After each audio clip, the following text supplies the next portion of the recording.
Hey guys, so as promised, I said I would do a video about my piercing adventure, and it definitely was an adventure. We went to the piercing technician, um, not the day after Christmas, but the day after that, so 2 days after Christmas, so the 27th of December, and on the way, I must admit, it was a bit full on because we saw the aftermath of about 3 or 4 different car accidents. There was somebody on the side of the road who was having to change their tire.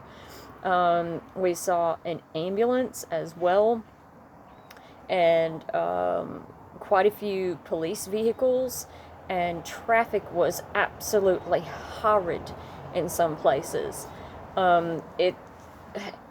It was almost like people wanted to have a car accident, and uh, I'm just glad that we got to the appointment and got back home without any accidents ourselves.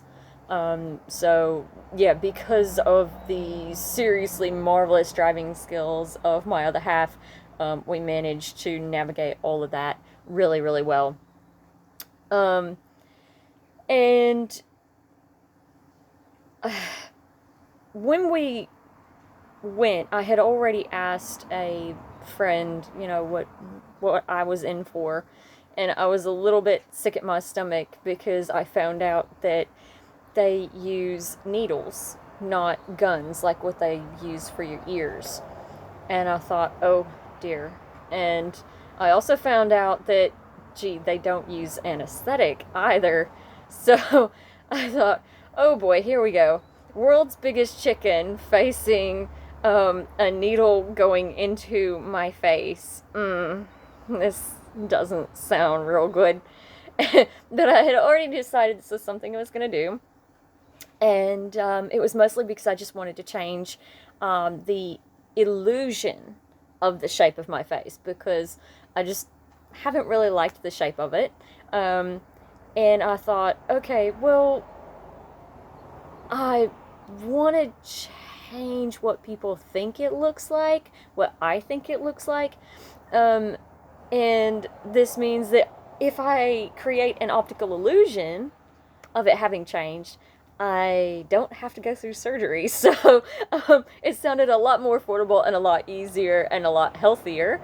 And so this is what I decided to do. Um, and so I thought, okay, 2 classic piercings. I'm going to go for brow, and I'm going to go for nostril. I'm going to have them done on the same side so that I can maybe connect my brow to my ear piercing, or I can connect my nostril piercing to my ear piercing.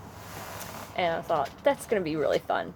So um, I get there just in enough time. Like, I think we might have been 8 minutes late for the appointment, and the technician wasn't upset at all.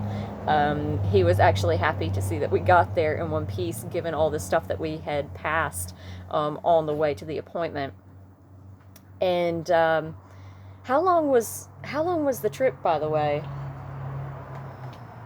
A 1 hour 45 minute trip became a 2 and 3/4 hour trip. Okay, So I so had an hour. yeah, what a trip that would normally take us an hour and 45 minutes, hour and a half, actually had an extra hour added to its length. Um, so, yeah, just getting there no more than like 8 minutes late was fantastic. Um, but got in and then found that there was a little bit of paperwork that had to be done. So I was like, oh, okay. And they didn't ask for an allergy list except, say, medical conditions that maybe they needed to be aware of. And that I think they were more concerned about me fainting or becoming sick at my stomach or having a reaction to the metal that they were going to use. And fair enough. Um, and so I filled out this paperwork, which was really simple. It's very basic. Definitely more than what you would expect to have to say when you're getting your ears pierced, because when I got my ears pierced, this was quite some time ago, um, I didn't have to fill out any paperwork. It was just, oh, hey, are you pregnant, or are you allergic to any metals? And you just answer those questions, and if you were pregnant, you just had to get permission from your doctor to get a piercing, and that was it. You know, it was nice and simple. So they have this paperwork that they file away, and the technician uses that so that they can provide as hypoallergenic a set of options as possible, and they're aware of your conditions. So I don't wait at all. Like, I hand the technician my paperwork, and then we go into a separate room where I sit on the edge of what I think of as a doctor's office bed. You know, one of those things that has the leather on it, and then there's like the place where you can put your face down towards the floor if you need to. And yeah, it kind of looks like a very simple massage bed, really. And they've got it covered in that typical clear plasticky stuff. And so he's talking to me about the care, and I'm far too nervous to really focus, because I'm sitting there thinking, oh my god, he's gonna shove a needle through my nose, he's gonna shove a needle through my eyebrow. And I'm totally freaking out instead of actually paying attention. So thankfully my other half was there to listen and remember the details for me. So if, like, you can either record what they say somehow, or you can bring a friend that can remember these things for you, that'd be really good. They still ended up writing it on a little bookmark thing that I took home with me. And so I know what date I got it, I know how long it is before it's actually finished healing, and I know what I'm supposed to do to keep it healthy. And so I'm sitting there, he's telling me this stuff, it's not sinking in, and he starts just by asking me, okay, which one do you want done first? And I'm so glad I said brow, because the brow hurt for me a lot less than my nose piercing. And what happened was, he took a pair of strangely shaped tweezers. It looked like it had a little letter C on it. And he pinched my brow, and I didn't really feel anything. He marked it and asked me, said, okay, how do you feel about this marking? You know, do you like that placement? And I looked in the mirror and I said, yeah, I like that. That's cool. That's where I wanted it. And he did ask me where I wanted it to begin with. And he also asked me where I wanted the piercing on my nose. And he marked that and asked me if that was where I wanted that piercing as well. And I said, yeah, that's good. And it came out exactly the same. He did not miss at all. It was spot on. Well, he pinched my brow with the tweezers, and I didn't really notice that. Like, it didn't feel like anything was happening. And then the needle came through, and I was like, oh my goodness. And he said to keep my eyes shut. I thought it would be safe to open my eyes. But when they say to keep your eyes shut, they mean to keep your eyes shut, guys. Yeah, just keep it closed for as long as you can. And when you want to open them, ask them if you can before you do, because I made the mistake of opening my eyes.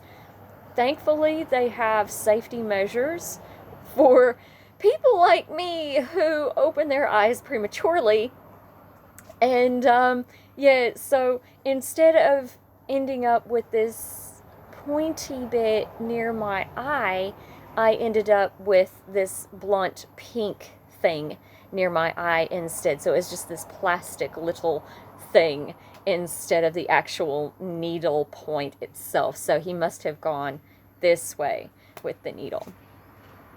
And I thought to myself, oh dear God, that was a mistake. Because not only could I see this pink thing that was obviously the end of the needle, and then I was like, oh, dear God, it's in my face.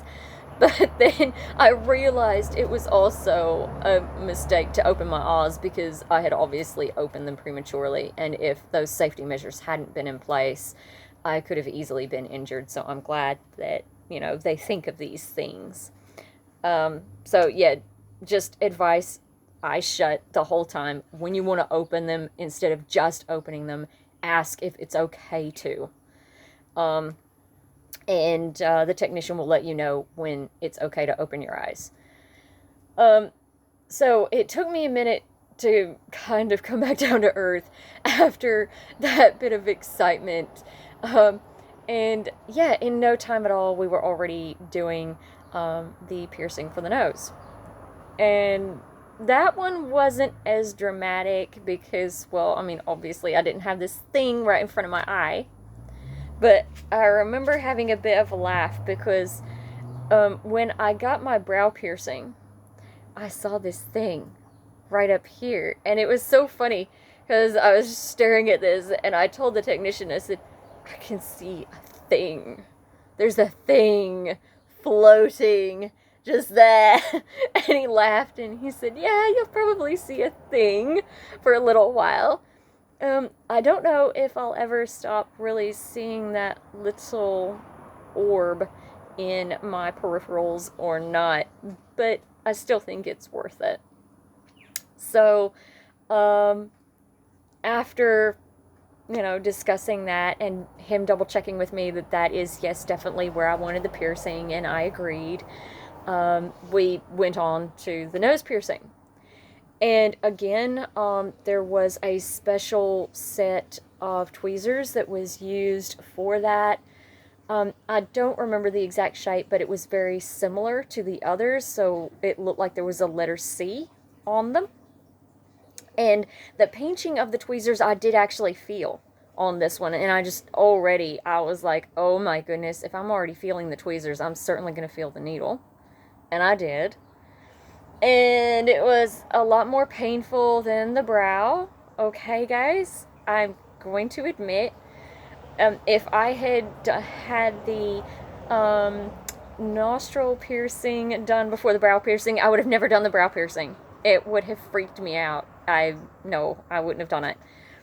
But it was done and over with, both piercings, in probably 3 minutes. That's all it took. Even with my little panic and laughter about the thing floating in my vision, it still came out really well. You're probably wondering, and this statement comes with a bit of a warning, so if you're a bit queasy, you might want to mute for a little while. There was a little bit of blood involved. Not for the brow piercing, interestingly enough, but for the nose piercing. And it was very minimal. I think we patted it twice with just a little bit of cotton, and that was it. There was nothing else. And I remember the pain that I felt from the needle versus the pain that I felt from the gun that was used to do my ear piercings, and it was completely different. And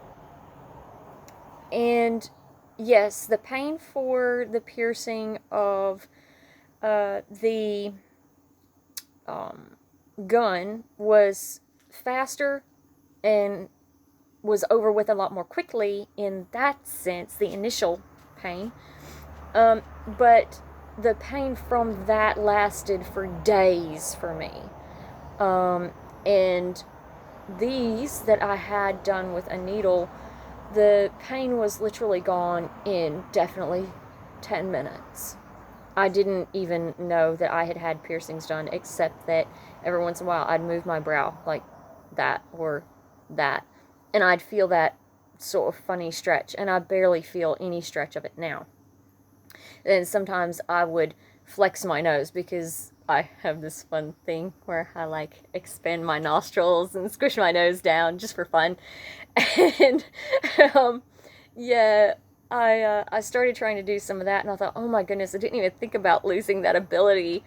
And yeah, I started flexing my nose, and it hurt a little bit for the first, say, 20 or 30 minutes, but after an hour, it was kind of like nothing had ever even really happened.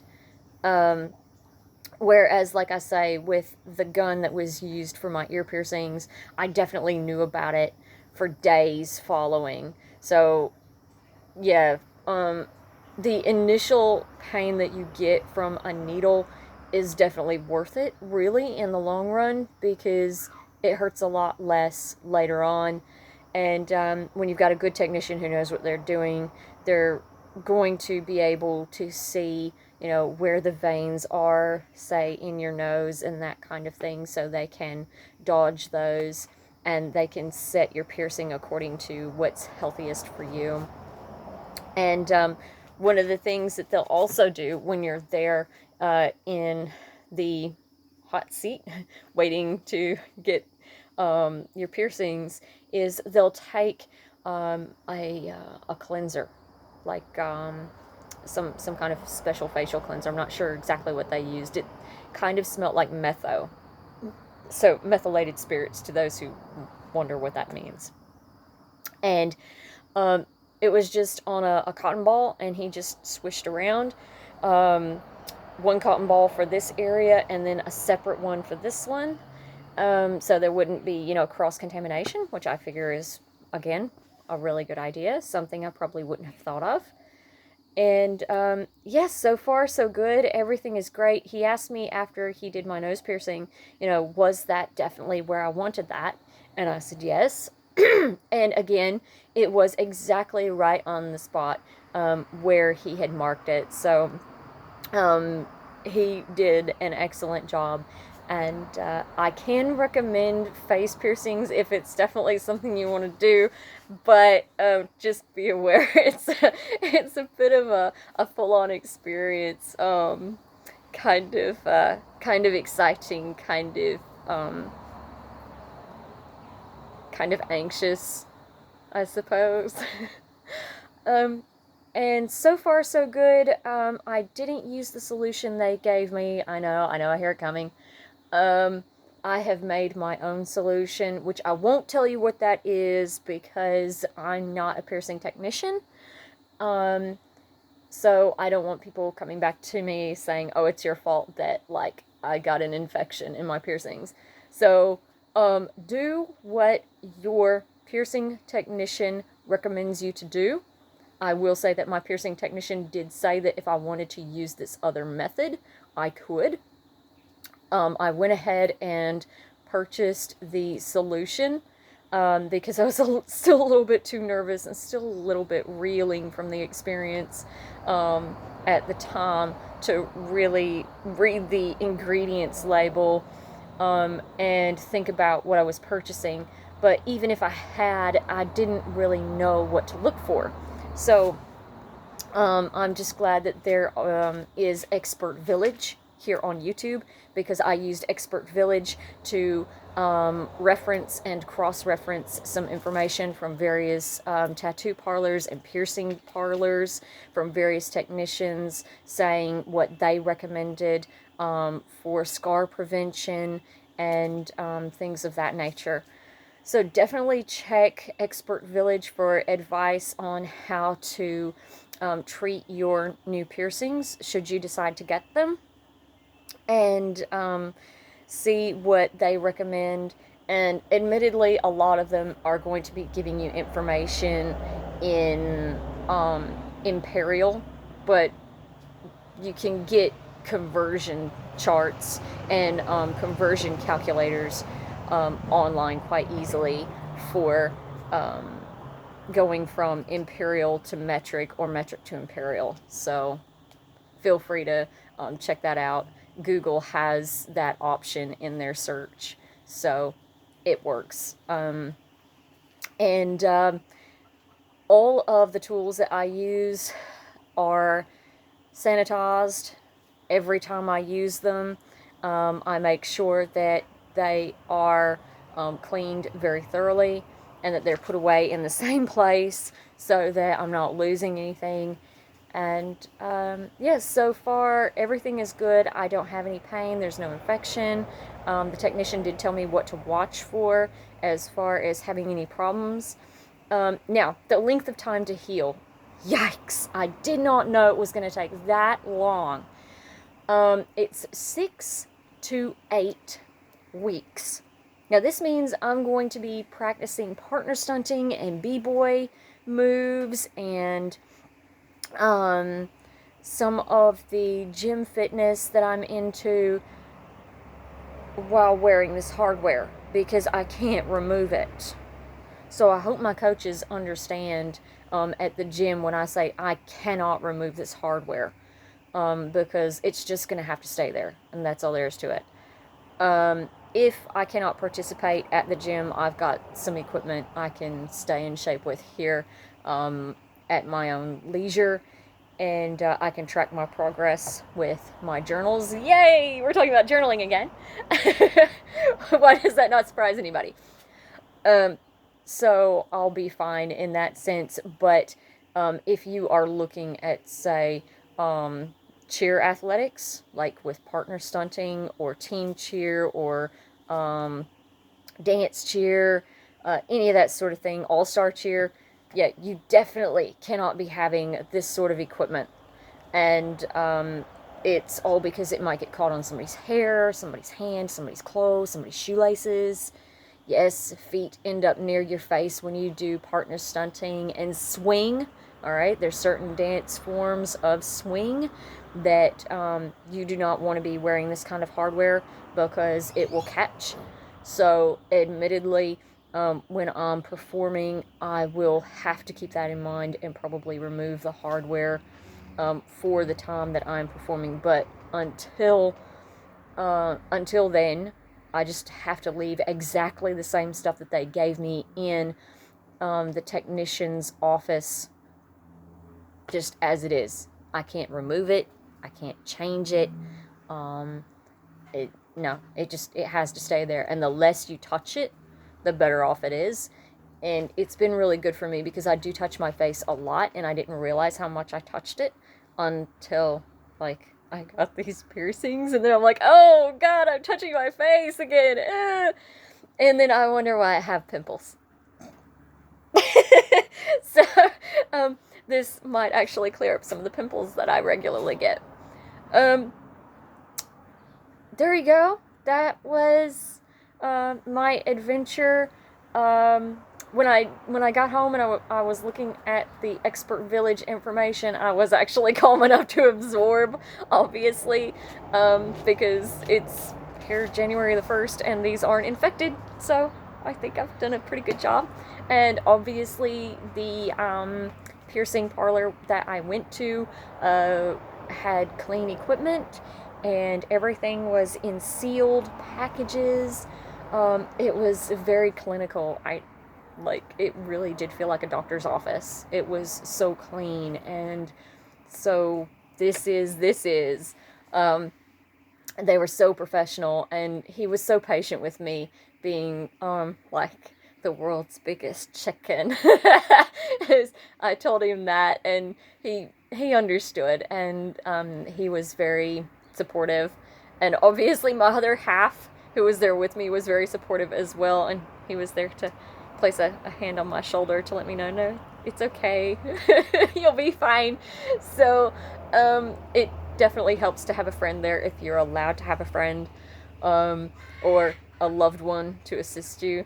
So, there you go, guys. Have fun, and enjoy your new piercings if you decide to get them, and just be aware of all these various little things.